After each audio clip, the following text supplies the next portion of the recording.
Assalamu alaikum dear viewers, it's me Asim Shah. Welcome to the channel The Learner Choice. 10th class का mathematics start किया हुआ है और आज के लेक्चर में हमने सिंथेटिक डिवीजन पढ़ने के सिंथेटिक डिवीजन क्या है तो आइए एग्जांपल के जरिए समझाते हैं। देखिए शाबाश, अगर आपको एक पॉलिनोमियल दी गई है कि इसको तकसीम कर दे तो किसी दूसरे पॉलिनोमियल पे, तो डिवीजन का एक तरीका आपने लॉन्ग डिवीजन सीखा है अलजबरा में, लेकिन आज हम सिंपल तरीका सीखते हैं डिवीजन को सॉल्व करने का, जिसको हम नाम देते हैं सिंथेटिक डिवीजन।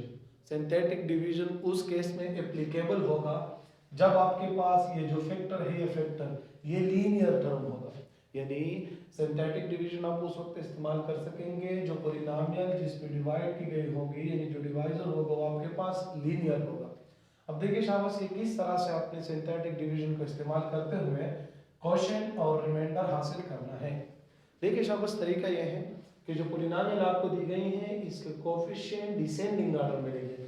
देखिए शाबाश, मैं पहले 3 लिख रहा हूँ, फिर +2 लिख रहा हूँ, फिर -1 और फिर -1। देखिए शाबाश, जो पॉलिनोमियल आपको दी गई है इसके कोएफिशिएंट इस तरह डिसेंडिंग ऑर्डर में लिखें।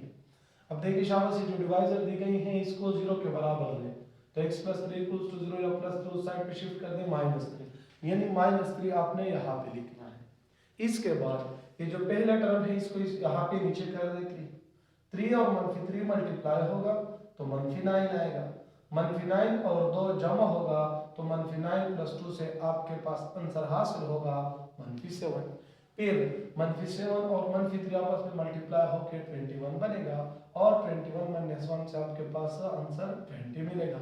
फिर 20 मल्टीप्लाई -3 से -60 बनेगा और -60 - 1 से आपके पास आंसर क्या आएगा -61। जो आखिरी टर्म होता है आपके पास वो आपका क्या कहलाता है, रिमाइंडर। यानी सिंथेटिक डिवीजन की मदद से आप उस क्वेश्चन को सॉल्व करते हैं जहां पे एक पॉलिनोमियल किसी लीनियर टर्म पे डिवाइड की गई होगी। तो तरीका ये है कि पहले अपने टर्म को डिनोमिनेटर में लिख लें, फिर जो डिवाइजर दी गई है उसको 0 के बराबर ले लें, फिर यहाँ पे लिख लें डिवाइजर, ये पहला टर्म नीचे कर दें, इसके साथ मल्टीप्लाई कर दें, जो आंसर आएगा उसको नेक्स्ट के साथ जमा कर दें, फिर इससे जो आंसर आ जाए नेक्स्ट के साथ मल्टीप्लाई कर दें और इस तरह ये सिलसिला रिपीट करते जाए।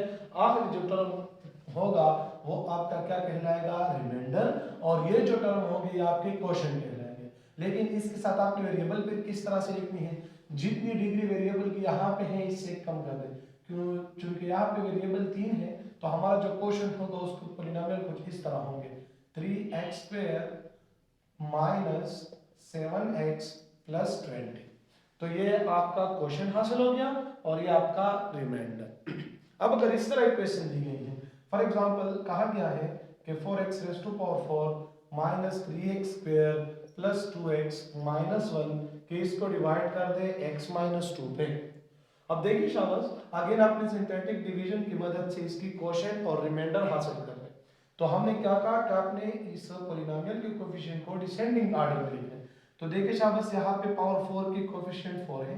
अब पावर 3 मींस x⁴ के बाद x⁴ आता है तो वो मींस से उसके लिए आपने फिर क्या लगानी है, 0, और फिर -3 और 2 और -1, इस तरह ये 2 के बराबर। तो 4 नीचे कर दे, 4 × 2 से 8 आएगा, 8 यहाँ पे जमा कर दे तो फिर 8 आएगा, 8 × 2 से 16 आएगा, 16 - 3 से 13, 13 × 2 से 26 और 26 + 2 से आपके पास आंसर आएगा 28, और 28 × 2 से आपके पास आंसर क्या आएगा 56, और 56 - 1 से आपके पास आंसर क्या हासिल होगा 55।